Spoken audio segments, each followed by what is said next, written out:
How many times had I endured such cutting remarks? It seemed as though my worth was constantly questioned, my abilities scorned. I had entered into marriage with sincere affection, believing in the promise of happiness together. But as time wore on, that love faded into the ether. Instead, my husband's authoritative demeanor grew more pronounced with each passing day, burdening me even with the care of his own mother. I found myself teetering on the precipice of both physical and emotional exhaustion. If this trajectory persisted, I feared for my sanity. Yet in my darkest moment, an unexpected beacon of support emerged.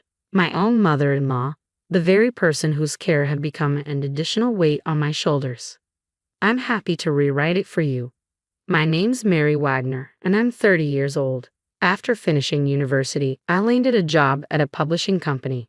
However, I bid farewell to my career upon tying the knot, embracing the role of a full-time housewife. Friends often express their envy, assuming I must lead a charmed life. How fortunate you are to be a homemaker. Your husband must be quite successful, they remark. But the truth is, my married life lacks the joy they envision. In fact, it feels more akin to a descent into the depths of despair. The root cause of my unhappiness. My husband Jack. Our paths crossed in the workplace, and after 2 years of courtship, we exchanged vows. Jack, 3 years my senior, possessed a reserved demeanor, and we weren't exactly the epitome of affectionate partners. Nonetheless, I was drawn to his steadfast sense of self and mature demeanor. I envisioned a tranquil, content life together. That was my hope, at least. Once we exchanged vows, Jack's demeanor underwent a stark transformation. Frankly put, he adopted a patriarchal stance. I came to this realization mere days into our marriage. At Jack's behest, I embraced the role of a full-time homemaker, throwing myself into domestic duties from the onset of our union. On that particular evening, I diligently prepared dinner, eagerly awaiting Jack's return. He arrived home a tad after 7 p.m.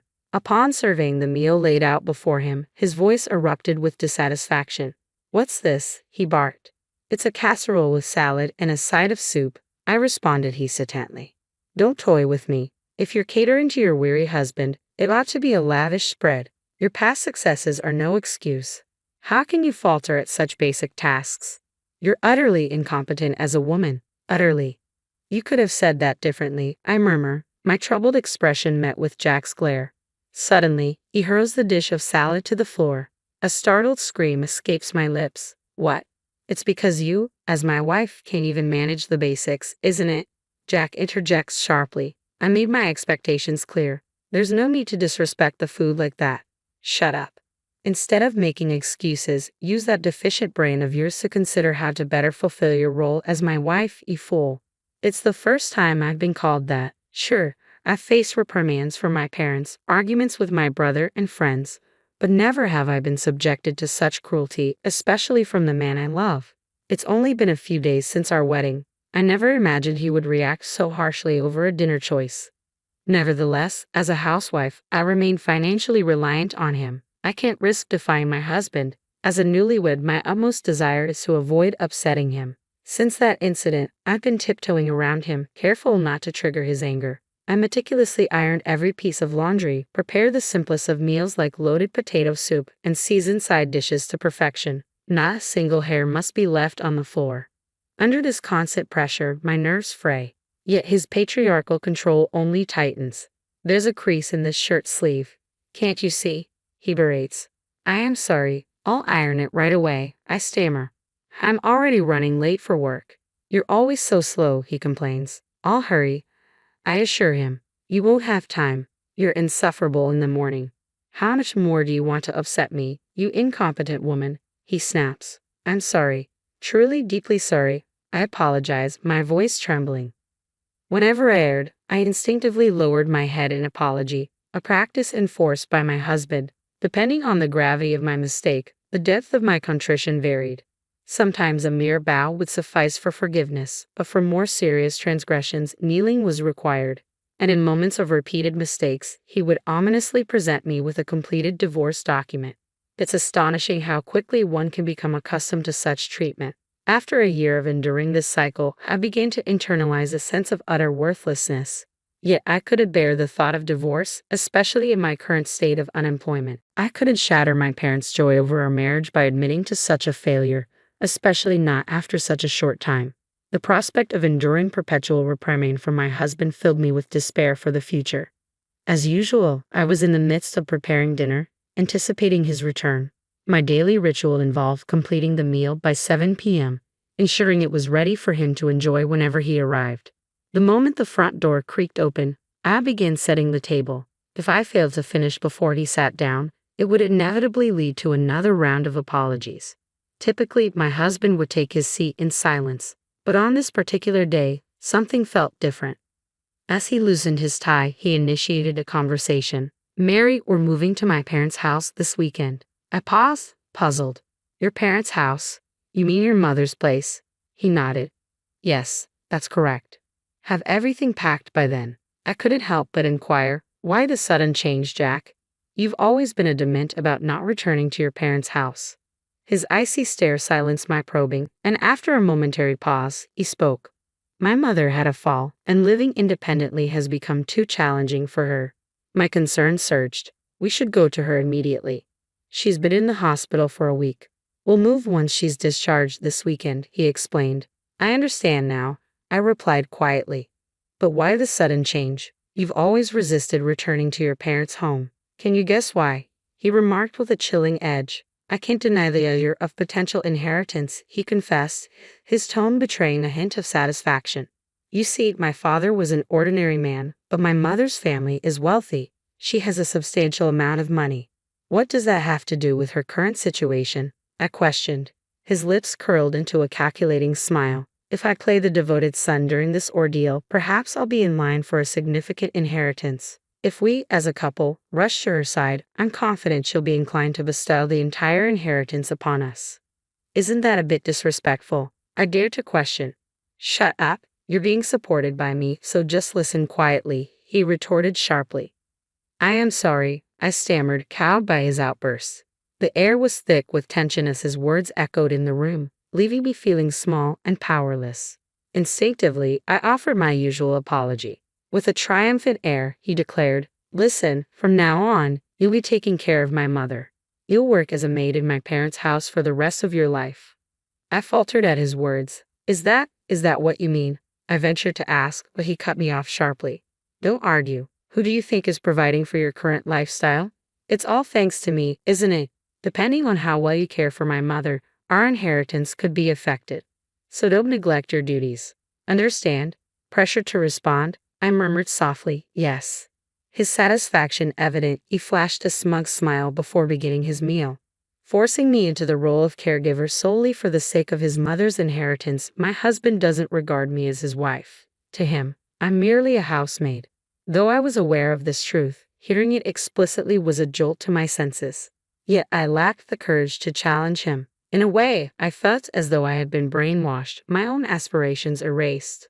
The following day, following my husband's orders, I started packing our belongings. A week later, as directed by him, we relocated to my mother-in-law's residence, coinciding with her discharge from the hospital. On the day of her discharge, Jack didn't show up at the hospital, citing work obligations.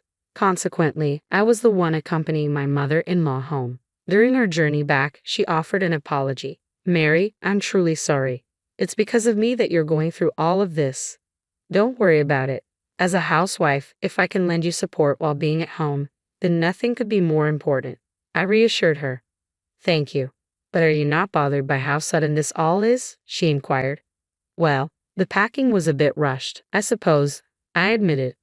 "I can imagine. Even I was taken aback by Jack's decision to move in with us. I wonder what prompted him to do this so abruptly." "Mary, have you heard anything?" she pressed.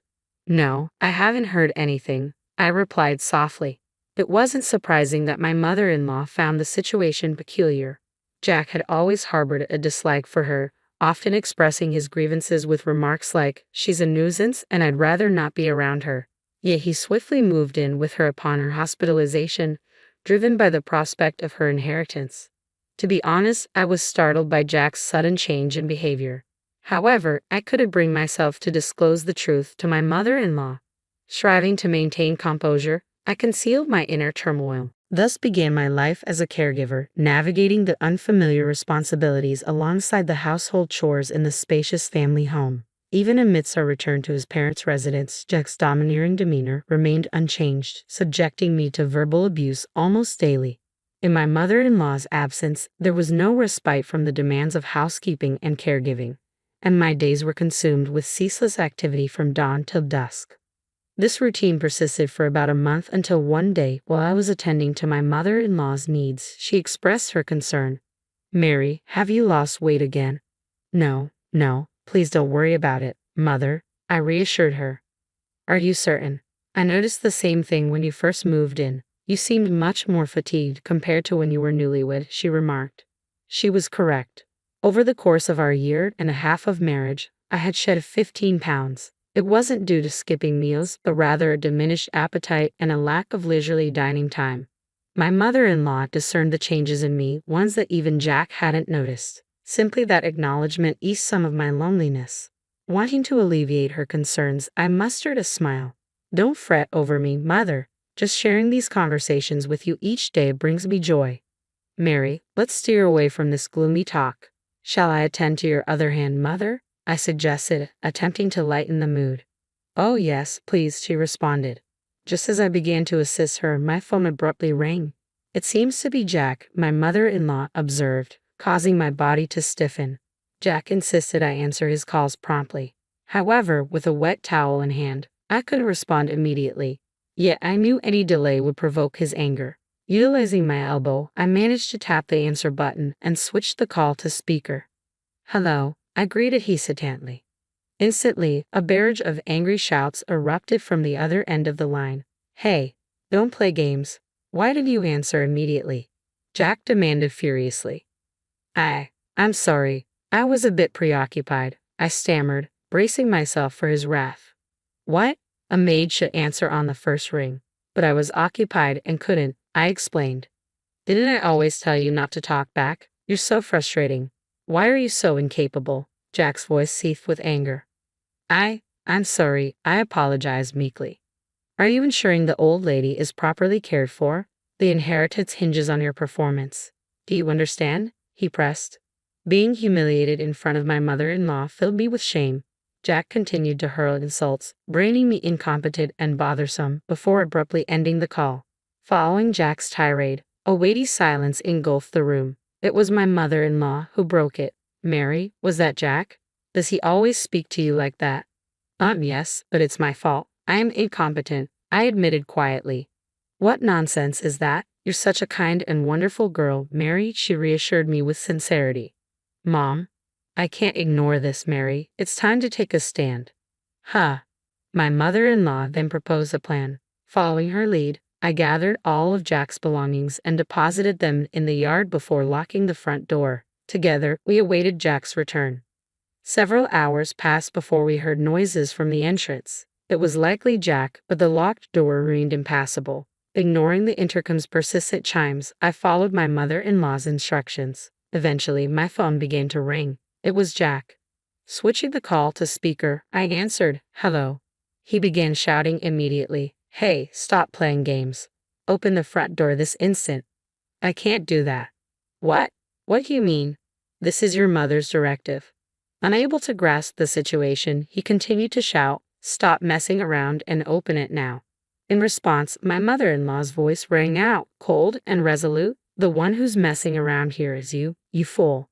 "Mom, I always knew you were distant, but I never imagined you would treat your wife like this." "No, that's not.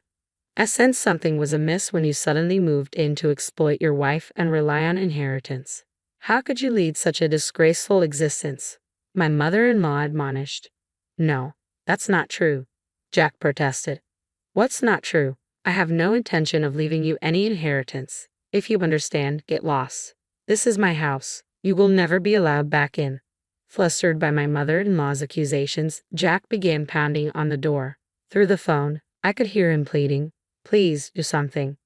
I have an ally in my mother-in-law. I won't be manipulated any longer," I declared with resolve. Addressing Jack firmly over the phone, I stated, "I want a divorce. I can't continue with you any longer." "What? What are you saying?" he exclaimed in disbelief. "Enough. I refuse to remain married to a man like you any longer. I refuse to squander my life. I refuse to sacrifice my own happiness for yours, I declared resolutely. Dee, don't be ridiculous. You can't live without me, Jack protested. There's nothing I can't handle. No matter how difficult it may be, it's preferable to being with you. I will conquer any obstacle. I no longer require your presence in my life. I refuse to tolerate garbage like you, I retorted firmly. With that, I abruptly ended the call and blocked his number. His shouts could be heard from outside, eventually turning into cries of despair. My mother-in-law reported his disturbance to the authorities. Due to his disruptive behavior, he was escorted away by the police. Using the divorce papers he had previously provided, I initiated formal proceedings to end our marriage. Additionally, I pursued legal action against him for the mental and physical anguish he had caused me. With my mother-in-law's support as a witness, the legal proceedings progressed smoothly. After compensating me with a lump sum, Jack's savings were depleted. Furthermore, his employment was terminated by his company upon discovering his police record, relegating him to a lower position. Naturally, my mother-in-law declined to leave her inheritance to Jack. After consulting with a lawyer and honoring my mother-in-law's wish to entrust everything to me, it was agreed that she would transfer approximately $1 million to me annually. I continue to provide care for my mother-in-law in her home. It's the least I can do for her now. Mary, I'm deeply sorry for always burdening you. Even after divorcing Jack, you're still here caring for me. Why do you say that, Mom? I should be the one thanking you. Truly, I feel blessed to have a daughter like you. The feeling is mutual. Let's continue to support each other, all right? My life alongside my mother-in-law is now filled with more joy than I could have imagined. I'll strive to do everything within my power for her until the end of her days.